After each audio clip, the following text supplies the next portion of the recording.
ఇంకా చల్లార్చడానికి సైతానికి చాలా ఉన్నాయి. వాటిలో రెండవది దేవుని యందలి మనకి ఏర్పడిన అచంచల విశ్వాసం.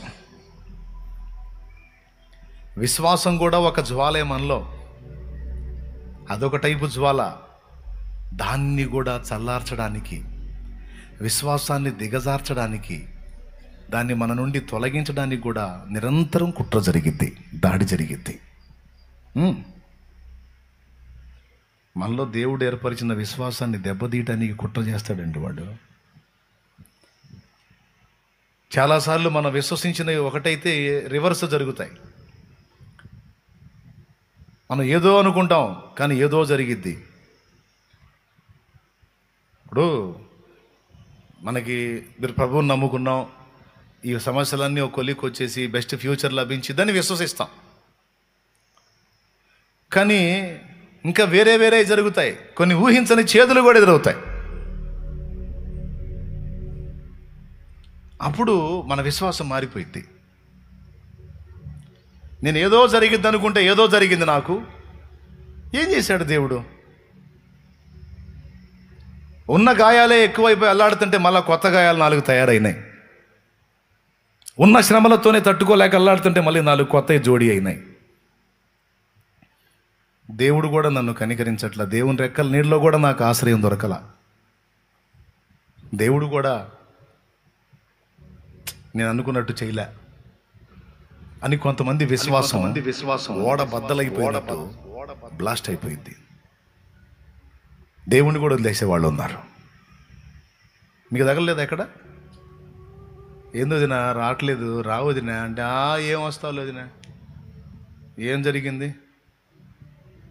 ఆహా, అంతకుముందున్న ఒక రకంగా ఇప్పుడైతే ఇంకా దరిద్రం ఎక్కువైపోయింది. ఏం వస్తాలే, నేను రానులే, ఎల్లు అన్న దాఖలాలు తగలలేదా మీకు? ఎంతమంది ఒప్పుకుంటారు దీన్ని? ఏం చేసింది అన్న మాటలతో అసలు విశ్వాస విషయంలో ఓడబద్దలైపోయినట్టు దేవుణ్ణే వదిలేసిన వాళ్ళు తగలలేదా మీకు? తగిలారు. అంటే విశ్వాస పరీక్షలో ఓడిపోయారు. సరే కానీ ఇక్కడ కూర్చున్నారు కదా మీరు, నీకు జరగలేదా విశ్వాస పరీక్షలు? మీకు ఎదురు కాలేదా? మీకు జరగలేదా? జరిగినాయా? మీకు కూడా ఎదురు దెబ్బలు తగిలినాయా? ఎంతమంది తగిలినాయి? మరి మీరు కూడా సర్దుకోవాలి. ఎందుకని సర్దుకోవాలా? ఇప్పుడు నువ్వు ఒకటి అనుకుంటే ఇంకోటి అయింది, ఉన్నాయి పోతాయి అనుకుంటే ఇంకా 4 యాడ్ అయినాయి. అర్థం కాలేదా? అయినప్పుడు మరి నీ విశ్వాసం అడ్రస్ లేకుండా పోవాలి కదా. ఎట్లా ఉన్నావు విశ్వాసంలో? ఎట్ట తట్టుకుంటున్నావు? మళ్ళీ ఎట్లా స్తుతించగలుగుతున్నావు దేవుణ్ణి? ఎట్లా మయంపరచగలుగుతున్నావు? చేదైన అనుభవాల్లో గుండా ప్రయాణం చేస్తున్నావు కదా. నీకు కరెక్ట్గా అర్థమవుతుందని నాకు తెలుసు. అర్థం కాకపోతే నేనేం తమిళం చెప్పట్లా. కానీ నీ ప్రయాణం ఎట్లా సాగుతుంది అంటే నేను చెప్పనా, కొన్ని సంగతులు జరగాలని నువ్వు విశ్వసిస్తే వాటికి రివర్స్లో జరిగిన పరిస్థితులు చూసావు. మళ్ళీ చర్చిలోకి వచ్చినప్పుడు నీ వాక్యం చెబుతుంటేనేమో నువ్వు విశ్వసించిన దాని చొప్పున నీకు దేవుడు చేస్తాడని చెప్పి అన్నప్పుడు, విశ్వసించిన దాని చొప్పున చేస్తానంటే మరి నేను విశ్వసించిన దాని చొప్పున జరగలేదుగా. నాకు నేను ఒకటి అనుకుంటే ఇంకోటి అయిందిగా.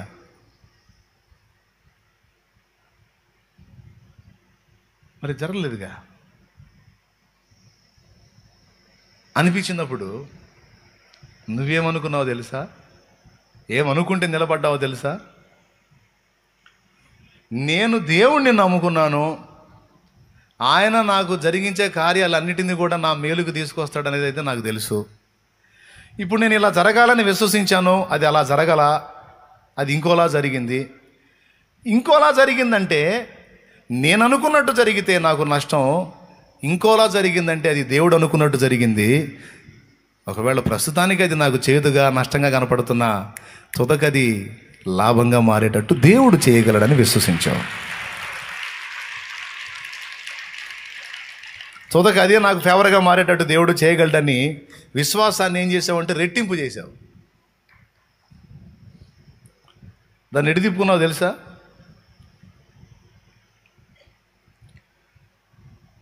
కుడి అనుకున్నాను, అది ఎడంకి తిరిగింది. కుడికి తిరిగితే ఒక్కింత మేలు, ఎడంకి తిరిగింది. దీని వెనక నాకు రెండంతల మేలు దేవుడు దాచిపెట్టాడు. జరగని పర్వాలేదు. దేవునికి స్తోత్రం కలుగును గాక. హల్లెలూయా. అలా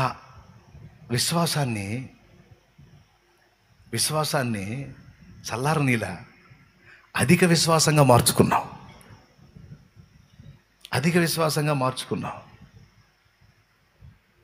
అలా మార్చుకోబట్టే నువ్వు నిలబడగలిగావు.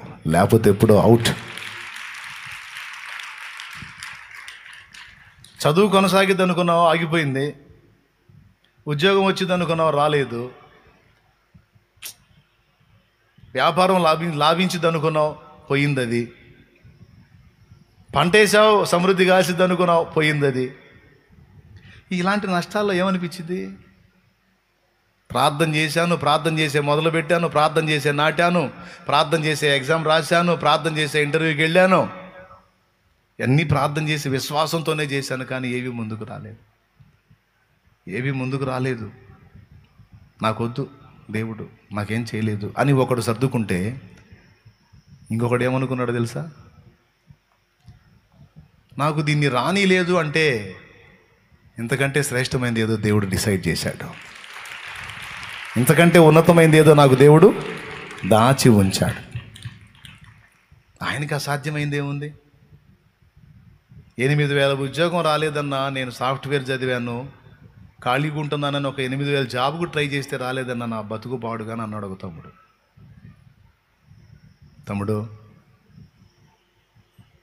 8,000 జాబుకు పోతే 8,000 జాబ్ వస్తే నువ్వు 8,000లోనే కూర్చుకుంటావు తమ్ముడు. మళ్ళీ సాఫ్ట్వేర్ దానికి ట్రై చేయవు నువ్వు. అందుకే నీకు అది లేకుండా చేసి నువ్వు దానికి ప్రయత్నం చేసేటట్టు నీకు వెసులుబాటు ఇచ్చాడులే తమ్ముడు, నువ్వు ఊరుకో అన్నాను. ఇది నీ మేలుకే తమ్ముడు అన్నా. అట్లానే కొన్ని నెలలండి, ఎన్నో నెలలు కాదు, ఒక 3 నెలల తర్వాత మళ్ళా ఆ తమ్ముడు వచ్చాడు. వచ్చి ఏమన్నాడో తెలుసా? నేను ఏదైతే చదివానో ఆ ఫీల్డ్లోనే నాకు జాబ్ వచ్చిందన్న. First month salary 21,000. మొదటి నెల 21,000 చూపించాడు. చూడండి, ఇప్పుడు చెప్పండి, 8,000 ఉద్యోగం వస్తే ఆ 8,000 రూపాయలకు పోయాడు కదా, అదే వచ్చినట్టయితే ఏదో పాకెట్ మనీ, ఏదో జేబు ఖర్చులు అవి ఉంటాయి కాబట్టి దీనికి ట్రై చేసేవాడు కాదు.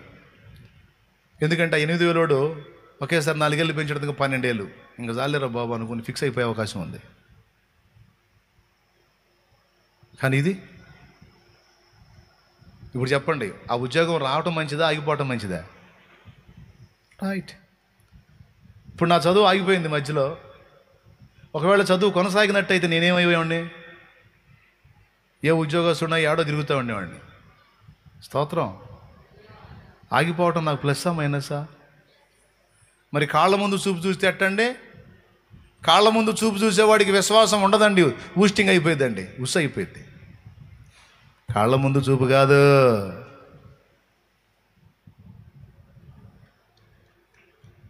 దూరం చూపు చూడాలి. దేవునికి స్తోత్రం కలుగును గాక. దీన్ని నాకు అనుమతించలేదు అంటే ఇంతకంటే బెటర్ లైఫ్ ఏదో సిద్ధపరిచాడు దేవుడు. దీన్ని నా జీవితంలోకి రానిలేదంటే ఇంతకంటే శ్రేష్టమైనది ఏదో ఇవ్వబోతున్నాడు.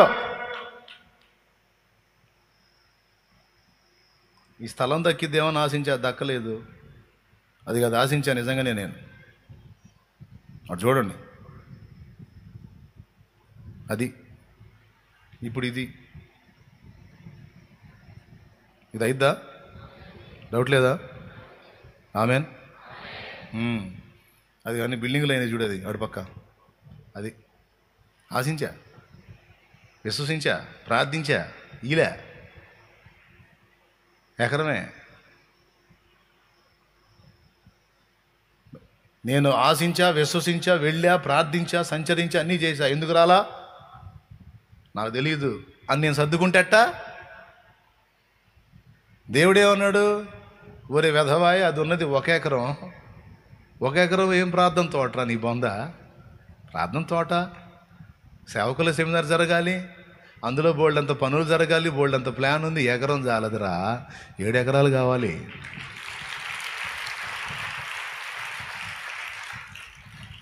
ఇస్తాడు. ఒకదానికి ప్రయత్నం చేసే సక్సెస్ కాలేదంటే 7 అంతలు ఎక్కువ ఇవ్వబోతున్నాడు అని విశ్వసించడమే గొప్ప విశ్వాసం. ఆ విశ్వాసానికి కూడా నువ్వు అనుకున్న వాటికి రివర్సల్ జరిగేటట్టు చేసి, ఏది అనుకున్నా అంతే రివర్స్ అయిపోతుంది పాని, నేనేమనుకోనిక అని ఒక రకమైన విరక్తి, విసుగు వచ్చేటట్టు. ఇలాంటి వాటిని వాడు తీసుకొస్తున్నప్పుడు దేవుడు సైలెంట్గా చూస్తూ ఉంటాడు. ఈ రియాక్షన్ ఏంటని. ఇప్పుడు ఒకటి అనుకుంటే రివర్స్ అయిందనుకో, అప్పుడు ఎలా రియాక్ట్ అవుతాం? సహజంగా కోపపడతాం. అలా కాకుండా ఇది రివర్స్ అయిందంటే ఇంతకంటే శ్రేష్టమైనది ఏదో నా తండ్రి నాకు దాచి ఉంచాడని నువ్వు అన్నావు అనుకో, అప్పుడు శభాష్రా కుమారుడు అంటాడు. అక్కడ నీవన్నట్టే అంటాడు. అప్పుడు శభాష్రా కుమారి, అదిరా పట్టు ఓ మొఖం పగలగొట్టావు సైతాన్ని గడిపో. ఒరే సైతానా, ఇగిలిత్తనావరా, నేను అనుకున్న దాన్ని రివర్స్ అయిందని. ఓరే వెదవా, దీనికంటే 7 ఇంతలు ఎక్కువ కార్యం చేయబోతున్నాడు నా దేవుడు. నా విశ్వాసమే సువర్ణమై అగ్ని పరీక్షకు నిలచినదై ప్రభువా నీవే ప్రత్యక్షమగువేళ,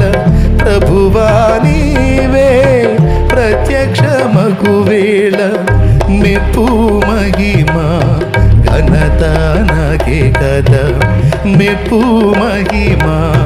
ఘనత నాకే కదా, ఆశ్రయము నీవే, ఆధారం నీవే, ఆదరణ నీవే, ఆశ్రయము నీవే.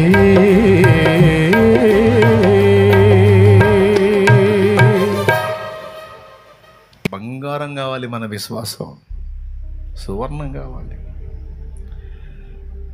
7 అంతల ఆశీర్వాదం వచ్చేటట్టు చేస్తాడు, చెయ్యకపోయినా పర్వాలా. నేను అనుకున్నా ఇలా జరిగిద్దని, రివర్స్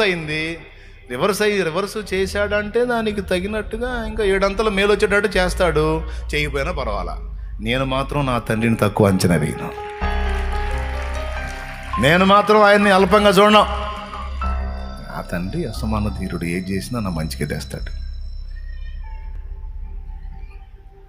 ఎంతమందికి అర్థమవుతుంది? సో మనలో రేగిన విశ్వాస జ్వాలని చల్లారనివ్వకూడదు. వాడు చల్లార్చడానికి చూస్తాడు, చల్లారనివ్వకూడదు.